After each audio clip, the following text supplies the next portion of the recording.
Alright guys, let's go ahead and start talking about effort. The primary pain point we're trying to address with effort is the sort of lack of meat and potatoes when it comes to non-combat, more exploration tunes, sort of encounters, challenges. Of course, this fits into what I call that HOT framework, that HOTT, which is hazards, obstacles, tricks, and traps. Kind of fits into that, so that's sort of what we're trying to address with it and kind of what we're trying to talk about. Certainly, I think we've all had that experience if we've been running games for any amount of time, where we have a skill monkey player character that just kind of vaults over non-combat challenges and obstacles and kind of like trivializes them.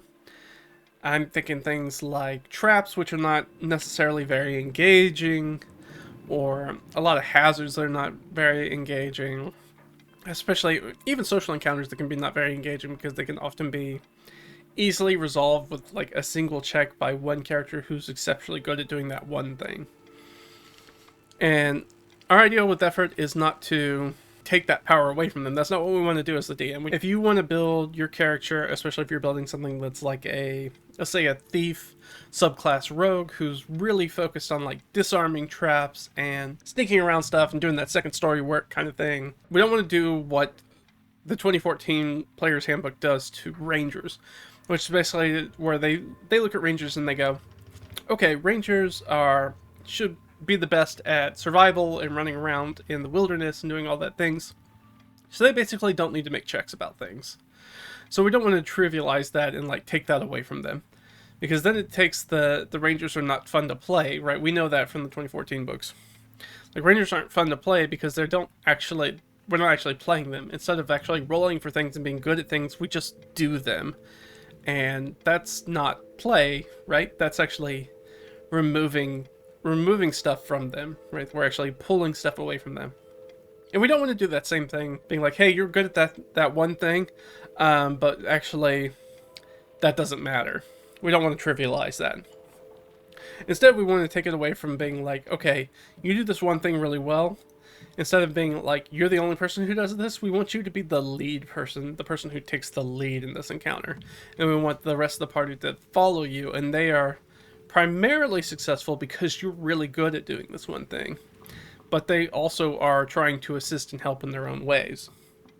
But like, obviously you are going to be the lead. This is obviously your thing. So that's sort of what we're looking for to do in effort.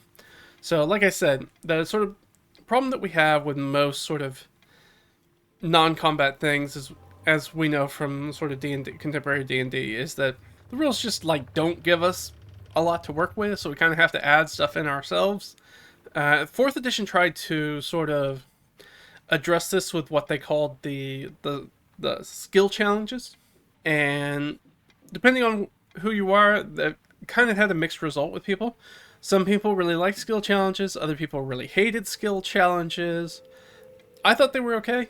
I liked the idea that they were doing what we're trying to talk about with effort, that they were trying to take something that in other circumstances would just be like a binary pass-fail, one check kind of thing, and kind of extend it into more of a multi-round encounter, sort of like as we have with combats. I like that we're trying to sort of inflate the encounter so it's more than just a check.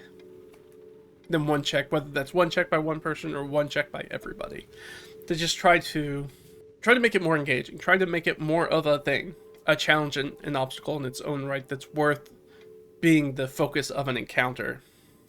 As far as skill challenges, we'll talk a little bit more about skill challenges. Do I have an example of a skill challenge I think went well for my game? Ooh, that's going to be hard. It's been a while since I played 4E, which is primarily where it came out. Actually, no, I have one from a recent game that I ran.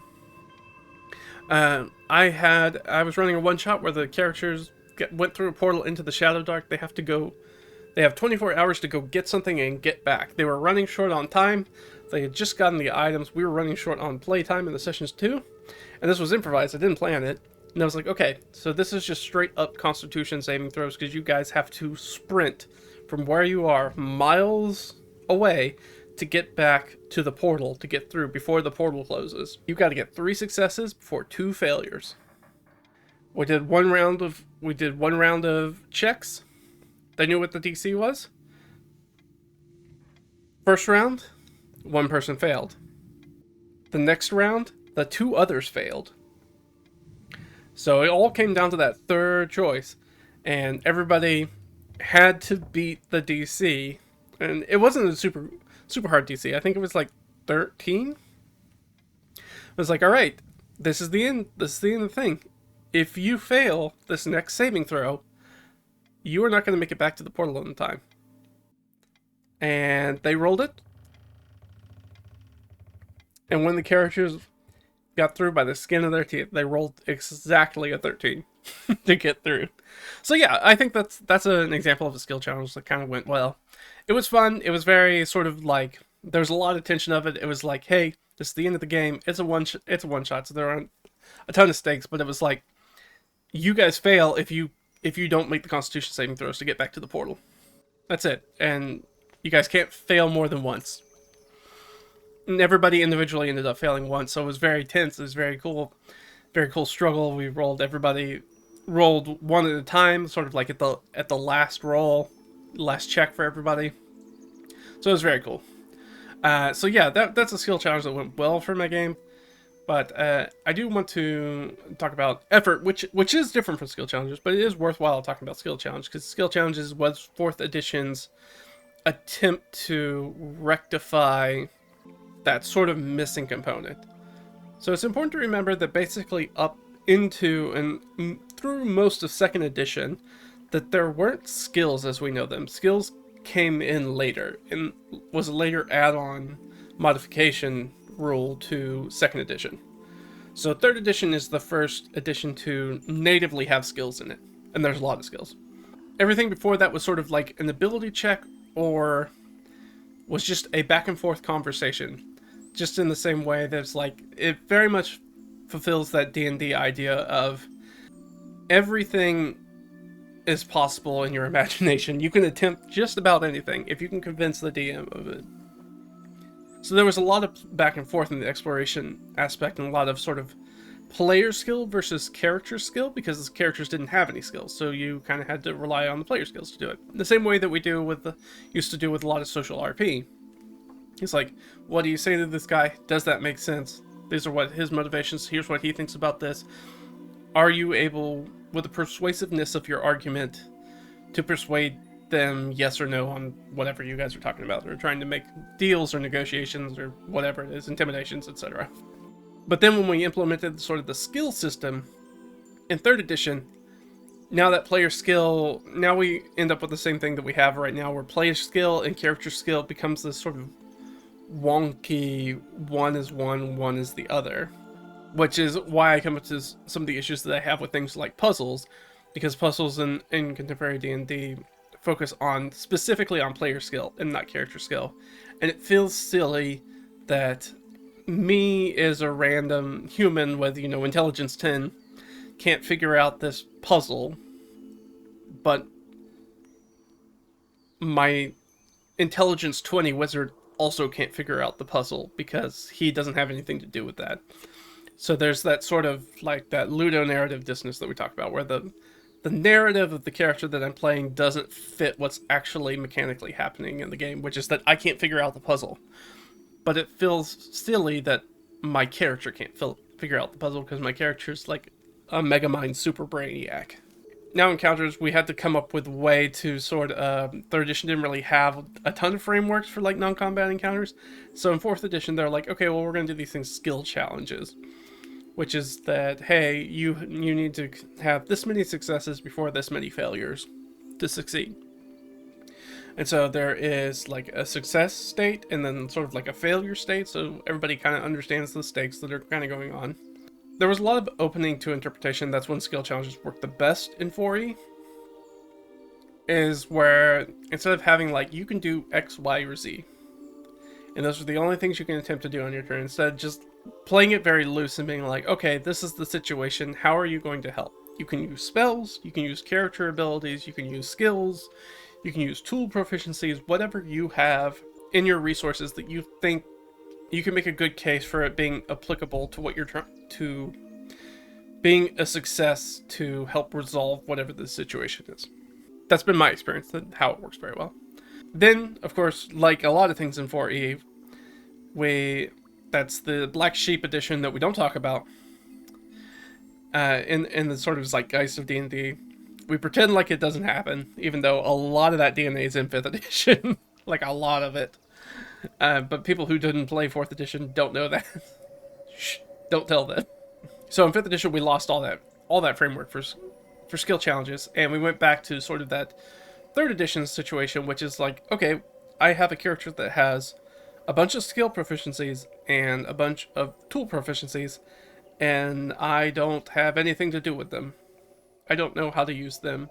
Other than one-off checks, I don't know how to incorporate them as Dungeon Master. I'm not given any tools on how to do that successfully. How to make some sort of challenge that those skills and proficiencies sort of are the key to unlocking in a more sort of, not necessarily complex, but a more engaging fashion, other than the binary roll check, pass fail. But the last thing I want to say about sort of skill challenges from 4E, for people who didn't like skill challenges, sort of the hyperbolic example I feel like was, you're a 4th edition party, and you have to clear out this cave full of goblins. You can either do a skill challenge to divert a river into the goblin cave, or you can just, and that'll take 20 minutes or something, or you can go in there and then actively just have combat encounters with them. And people are like, okay, one of these is really silly, and one of these is what we consider to be the game. And that's sort of the hyperbolic example. It's like, oh, you could not play the game, or you could go in and do the dungeon delve. It was put forth by people who did not care for skill challenges. And so it is an example that kind of puts that in that way. But it's not even that great of an example, because you can look at an example like that and be like, okay, well, what if we're a party that's not particularly good at fighting?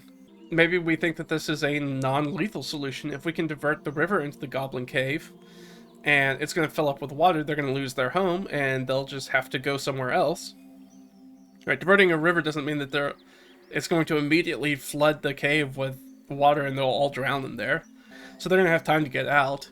There is an argument to be like, yeah, maybe that is, depending on the party that's playing, that is the solution they might go with.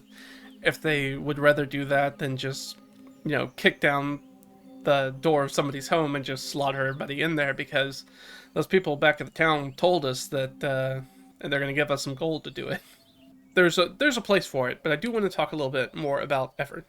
So effort kind of takes that idea. So if we look at the skill challenge and say that, let's use my my example of the Constitution saving throw to get to the portal. I think it was like a 17, a 15, and 13. I think we'll just say that those were the numbers for the DCs to get there. So if I just add those all together, so the effort is 45. I'm going to sum those DCs together to make it 45. And so instead of doing this sort of boiled down version where everything's this binary, like singular, save or suck, save versus damage, either you make it, it's either a pass or it's a fail. Effort doesn't care about that. Every check you make, no matter how high or low it is, goes to accruing towards that total. So let's say I had that total of 45. I'm going to make checks. Let's say I make a 10 check. I check a Constitution saving throw of 10 on that first run. Yes, if I was counting that as just a standard binary thing, that'd be a failure. But instead I'm looking at it as progress. Instead of one failure, it's now 10 of 45. And I know I only have 2 more rounds to do it. So now I'm like, okay, well, I got to get 35. I got to reach a number of 35 in 2 rounds. That's very high. That's going to be hard to do. But it's not impossible. Especially assuming that you have some sort of bonuses to it. Depending on how you do effort, there might not be a round requirement. Sometimes it can be just bad things are going to happen until you get to that effort die. So we can use that example of there's a pillar with the flaming orb on top that's just shooting magic missiles every round at people. So it's just shooting at you every round, and so however many rounds it takes you to reach that sum total of 45 in this example, every round that you don't get it, you're gonna get hit with a magic missile, a 1d4 plus 1. You're gonna take that damage. There's no dodging. There's no way to get rid of it unless you're gonna use the shield spell. You're just gonna take the damage. So the impetus is for you to quickly stack their checks as fast as they can to reach that total number, to get it to turn off. And again, just like with the sort of 4E basic skill challenge, we're going to open it up and be like, okay, this is the situation. You tell me what you're doing to help deactivate this sort of magical trap. Are you going to be the fighter? You're just going to straight up attack it? Yeah, maybe I'll choose your attack roll and I'll add that to the total.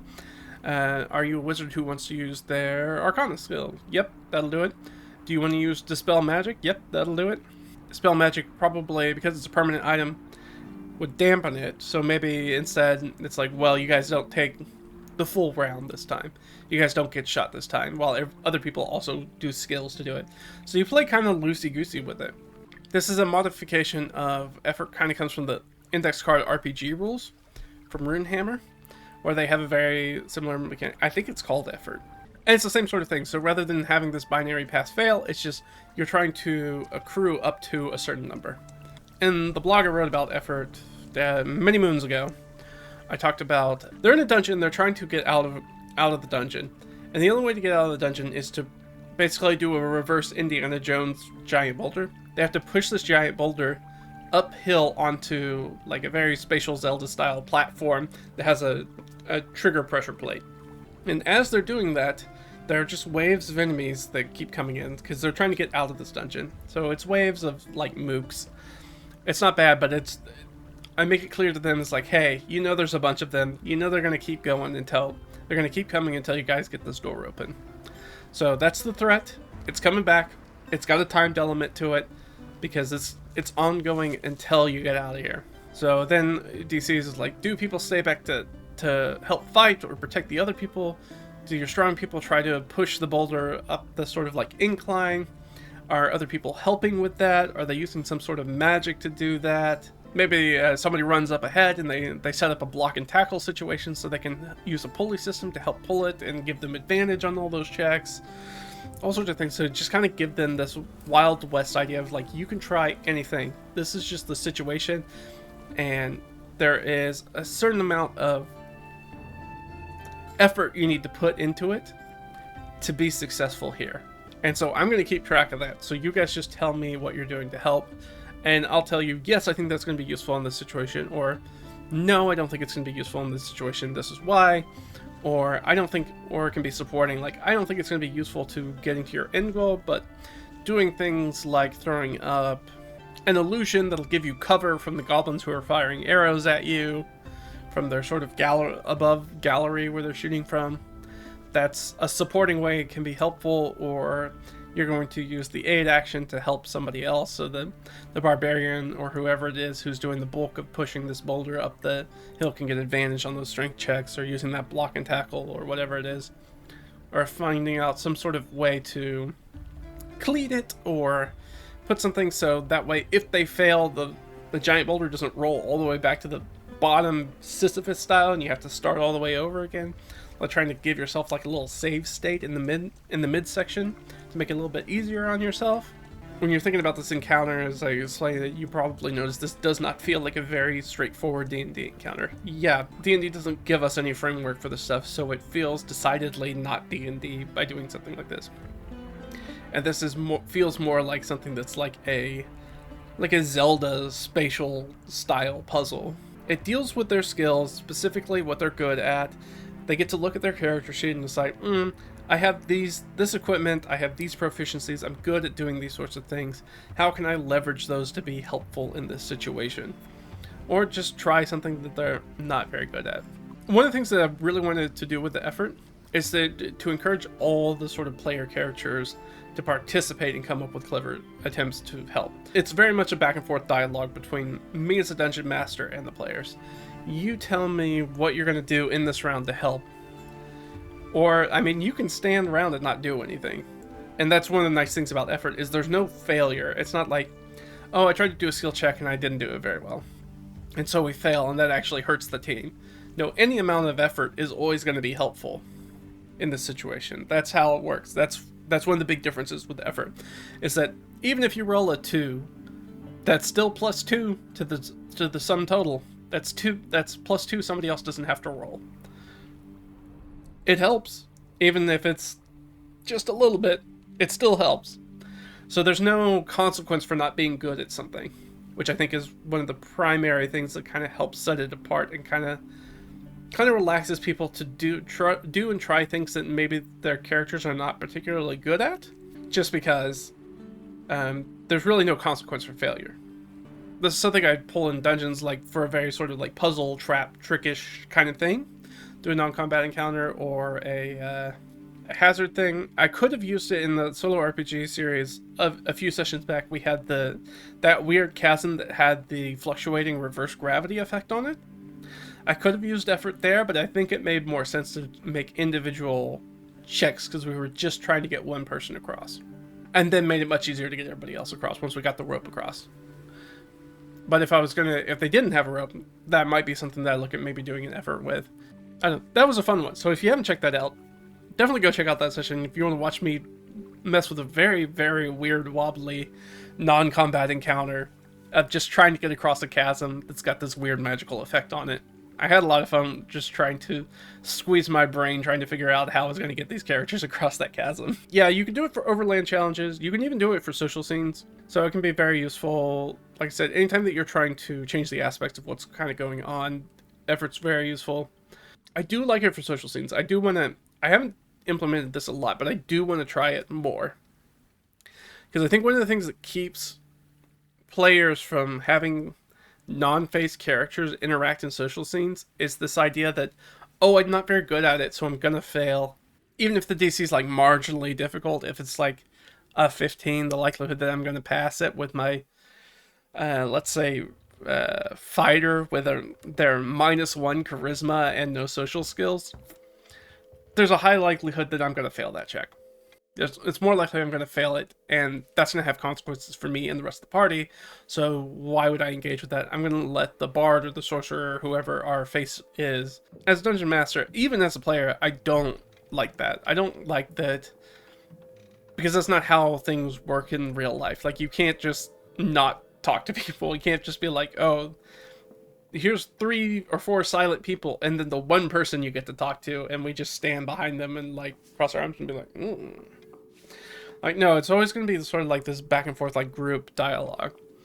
And so I think by taking away sort of like the penalizing aspect of it, being like, oh, you can fail this social encounter, instead of changing it to be more like effort, is going to change things. So one of the things that I think I want to do is I'm going to use that sort of challenge 3, 5, or 7 as a good sort of starting point, and multiply the DC by either 3 or 5 or 7, depending on how kind of long or how difficult I think it should be to sort of manage. And then sort of whatever consequence or timer I want to put on that. And I think for social and RP scenes, what I want to do is sort of to keep them from being like, oh, well, only the bard's going to roll because they're so much better at this. And still, especially somebody like a bard who has such great specific charisma skills that they can nuke most DCs, even low-level bards, is to be like, okay, look, at the end of each round, I'm going to do, like, part of that progress is lost. I think for me that would be, like, the progress you make, maybe the smallest, the least amount of progress you make in that round is X'd out. So if you only let one person talk, that their check is the only one that's there, so that's the only one that gets checked off. If you have a bard who rolls like a 21, and the cleric who rolls like a 16, and the wizard who rolls like a 14, and the fighter who rolls like a 7, and then you're like, okay, at the end of the round, I just tick off the 7. And it's like, everybody, but you guys still made a lot of progress, and then everybody feels engaged and be like, you tell me, like, what are the arguments you're bringing to this social situation? What are you going to say to them? How are you going to try to convince them of whatever you're trying to convince them of? How are you helping in this situation? So trying to do something like that, I think is one of the things I'm going to try to incorporate more into my games to make any sort of like social negotiation scene that's got multiple PCs on it, but specifically the entire party, So everybody has to sort of engage with it in a meaningful way. There's never going to be any sort of like fail state. You trying is good enough. Is going to be a net positive result no matter what happens. In a negotiation, it may not be like there's probably going to be still a timed round element. We're going to go around the horn like 3 times, and you guys are going to try to hit this DC at this sort of amount of effort. We'll tick it off at the end of each round. You're going to lose whatever the lowest check is. And so just kind of remind them as the stakes as we're going through it. It's like, all right, you guys are like 40% the way there the first time.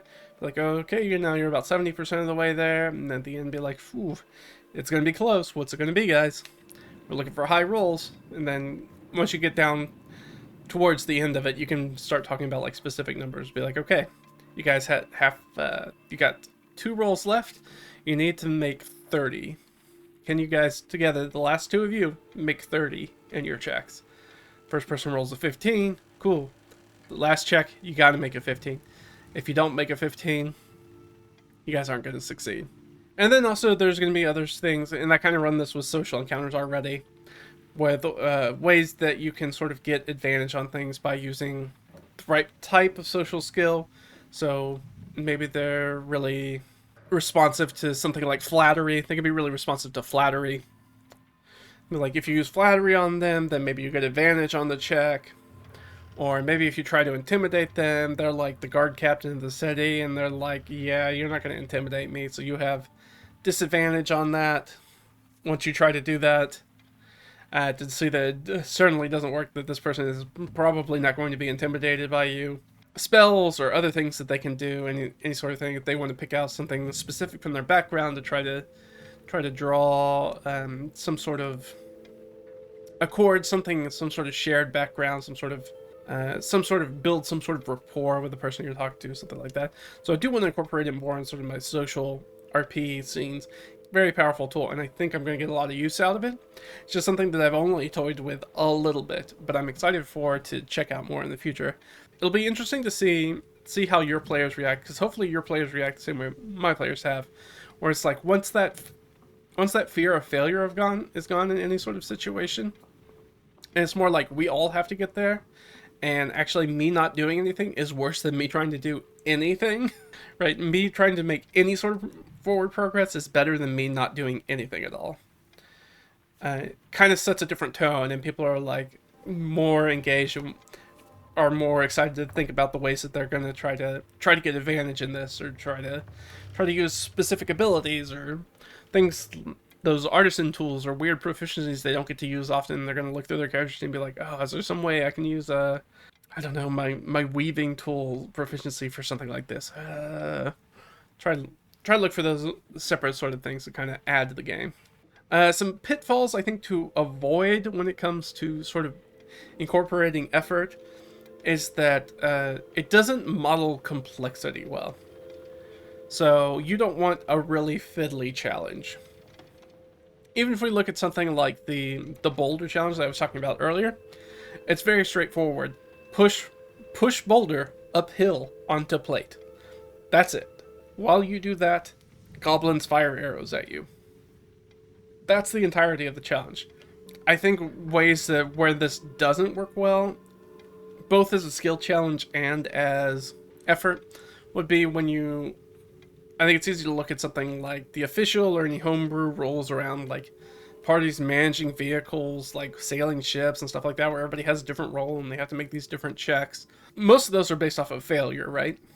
It's very easy if the party doesn't have the right circumstances, or 1 or 2 people have really bad roles, that you kind of suck at it and things go real bad by making these really, really complex things where it's like everybody has to do their thing correctly or nothing works well. So you want to keep it really simple, because none of these systems model some sort of like complex challenge very well. Keep it simple. It's a very KISS principle. Keep it simple, stupid. And just try to focus on making something that's engaging, and give them the reassurance that like, hey, you attempting to do anything here is going to be more helpful for the group than you doing nothing. So I think if you focus on that, you're going to have a good time with effort. Your players are going to like this effort framework a lot more. And I think you're going to be able to create some more engaging challenges that are a lot more fun, that allow to sort of fill out that exploration pillar that kind of doesn't have a lot going on, especially in 5e.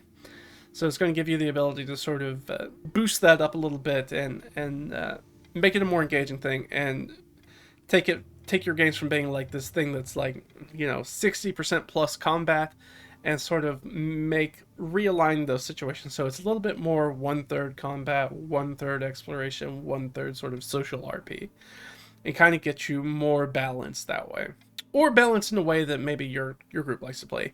Me myself, I'm sort of an explorer player and storyteller, so I like the explorers stuff. I like non-combat challenges. Obviously, if you guys have watched the solo RPG series, you know that I love exploration. It's my primary mode to play. Give me a character and toss me in the middle of wilderness and try to figure out where I'm supposed to go and how to get there. And I like managing resources. That stuff's all in the resource dive video where I talk about. I went from somebody who hated keeping track of resources, that now there's a fun mechanic tied to it. Now I like tracking resources. Now I like this idea of like, oh, I might run out of rations. What am I going to do if I run out of rations? Or what if I run out of arrows when I'm in the middle of the dungeon? Now what do? Gives me this reason to have hirelings with me, to have animals with me. Gives me a reason to take a cart or a wagon with me, to buy a horse so I can carry more gear, so that way I don't run out of gear when I'm doing exploring and all that stuff. I can carry more treasure out. And so if you're interested in that stuff, go check out the resource die stuff. Go check out the solo RPG series, because it has all of this in it. But I've introduced this sort of mode of play to some of my other friends, and they're really enjoying it too. So I found out, oh, this isn't just a me thing. This is like lots of people like this. This is a new way to sort of engage with the game that I feel like, especially a lot of people who are new to the hobby, don't have a lot of experience with. And there's like, it's like opening up this entire new side of the game, this entirely new side of D&D that people aren't familiar with, and get them on board with it. But I think that's gonna be it. I don't know if you've used anything like effort before. If you've played ICRPG, tell me about your experiences using effort in it. Or if you've used a similar mechanic, whether that's effort or skill challenges. Tell me about how you've maybe made the transition of some of those mechanics into 5th edition, or a different tabletop RPG of your choice. Tell me about your experiences. If you have any other tips or tricks or fun stuff like this to add to your games, definitely leave them in the comments below. I want to check them out, and I'm sure other people want to have those good ideas too. Otherwise, if you like what we do here and you want to see more of it, like, subscribe, share, socials, Reddit, your preferred RPG forum, whether that's Ian World, D&D Beyond, Roll20, whatever. If you have some few bucks to throw around, of course we have the DriveThruRPG store and Ko-fi, that's ko-fi.com. Both of those are under Red Ragged Fiend, very easy to find. But that's going to be it for me, guys. I've had a ton of fun, and I will see you guys next time. Alright, bye.